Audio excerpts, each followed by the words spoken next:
Hi friends, కవిత vlogs అన్నమాట. చూడండి, దీంట్లో వచ్చేసి మనం లెహంగా ఎలా స్టిచ్చింగ్ చేసుకోవాలో చూపిస్తానని అన్నమాట. ఫస్ట్ ఆఫ్ ఆల్ అయితే మనకు మెయిన్ ఇంపార్టెంట్ నిన్న కట్ చేసిన దాంట్లో ఉందన్నమాట. ఆల్రెడీ ఎలా కట్ చేసుకున్నాం, బార్డర్ అండ్ జాయింట్ చేసుకున్నది కూడా ఉంది. ఇప్పుడు వచ్చేసి ఫిల్స్ ఎలా పెట్టుకోవాలి, మెజర్మెంట్ ఏంటి అనేది ఇప్పుడు నేను ఈ వీడియోలో చెప్తున్నాను అనమాట. ఫస్ట్ ఆఫ్ ఆల్ వచ్చేసి మనం ఫస్ట్ స్టార్టింగ్లో అయితే ఇక్కడ నుండి ఇడికి ఎక్స్ట్రా 3 ఇంచెస్ ఉంచిన తర్వాత మనం మెజర్మెంట్ వచ్చేసి 4 ఇంచెస్.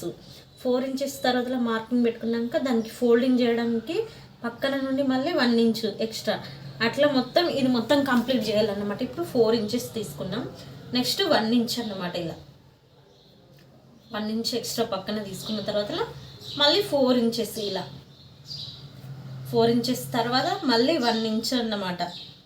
ఇలా గ్యాప్ ఇచ్చుకుంటా మనం ఇలా ఇలా పెట్టుకున్నాం అనుకో, మనకు ఫీల్స్ అనేది దగ్గరికి వస్తుంది అన్నమాట. టోటల్ మొత్తం కంప్లీట్ అయినాక నేను ఎలా మార్కింగ్ చేసుకోవాలో చెప్తాను అన్నమాట. చూడండి, ఇలా మనం మార్కింగ్ కంపల్సరీగా చేసుకుంటే మనకు ఫినిషింగ్ అనేది చాలా నీట్గా ఉంటుంది అన్నమాట. స్టిచ్చింగ్ చేసేటప్పుడు కూడా ఒకటి ఎక్స్ట్రా ఒకటి తక్కువ